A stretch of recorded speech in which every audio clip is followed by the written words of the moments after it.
I don't care what it looks like, it's still going to happen. For the Father says, I'm not a liar and I cannot fail. Let's talk about it.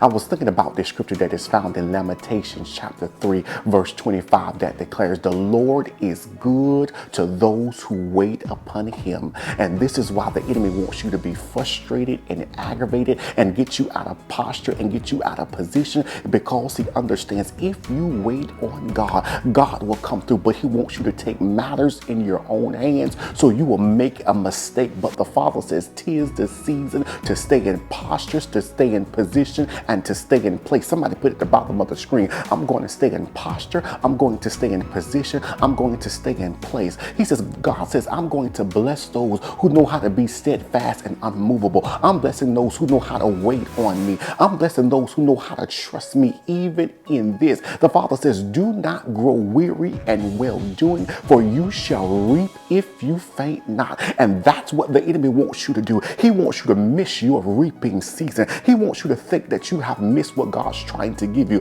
But the Father says, it's in the place where I told you to wait on me in. It's in the place that I told you that I was going to meet you. The Father says, don't you move by what you see. He says, but stay in posture, stay in position, and stay in place. The scripture declares that the Lord is good to those who wait. That's good news. That means there is a blessing attached to waiting. That means there is a blessing attached to obedience. That means there's a harvest attached to me being steadfast and unmovable. But the enemy knows if he can get you in your emotions, if he can get you to think that God's not going to do it, if he can cloud your mind with doubt, then he understands he has an object to pull you out of what God said. But the Father says, stand still right in the midst of it. I know it looks like everybody else has gone before you. I know it looks like everybody else has gotten the victory. It looks like everybody else's prayer request has been answered. But the Father says, I'm good to those who wait. He says, not only am I good to those who wait, he says, but you're going to see the manifestation. If you learn that when I'm in this, I'm not in this by myself, you will see that this thing is not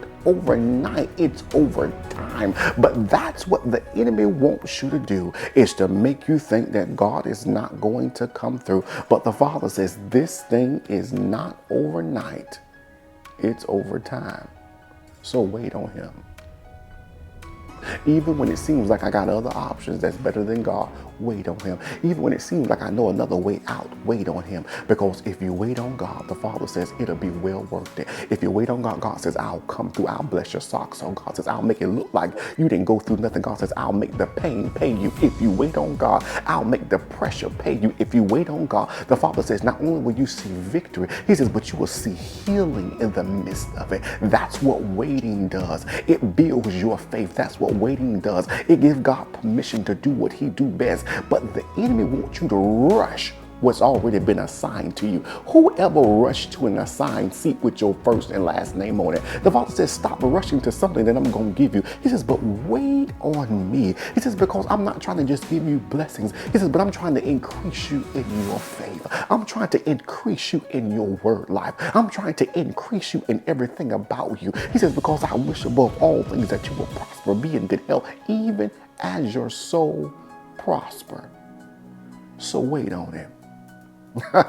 Wait on him. Even though you're saying, God, this thing is heavy, this thing seems like it's bigger than me, this thing seems like it's going to weigh me down, the Father says, wait on it. He says, I'm going to teach you that if you wait on me, he says, I'll be good to those. He says, because putting it in your own hands is sabotage. Putting it in your own hands is dangerous. Putting it in your own hands will cause you to have a misstep and a miscarriage. Putting it in your own hands will cause you to miss details, putting it in your own hands will cause you to miss me. But the Father says, if you would stand right in the midst of it, that's what Moses had to do. He was between Egypt and a Red Sea. He was between Egypt and a promise. And he had to learn, wait a minute, I don't have what it takes to go forward, and I can't go back. I'm in the middle of it. I don't have what it takes to get through this Red Sea, but I know that I can't go back to what was.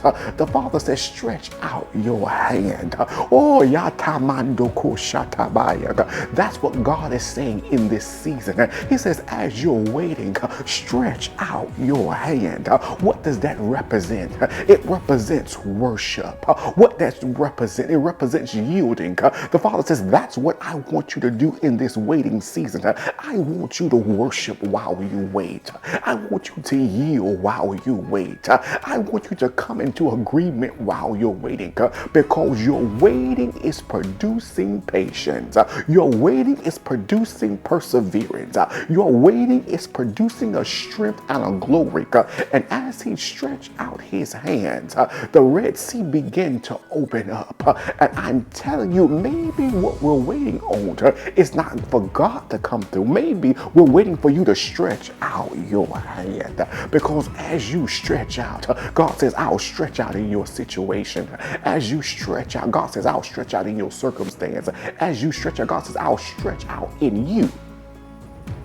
But don't let the enemy make you think you can put this in your own hands. For the Father says this is a God-sized issue that requires a God-sized response. And so your responsibility in the waiting process is to worship while you wait. Ooh, I know you got other options. I know you got reasons to complain, but worship while you wait.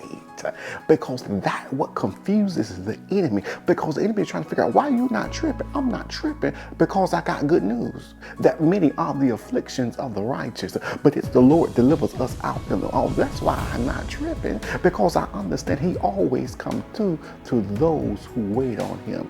Because the Bible declares in Lamentations 3:25, he is good to those who wait. So that's your devotional. Be encouraged. Wait on God. And don't you move out of position. And don't you move out of posture. And don't you move out of place. Have a good one.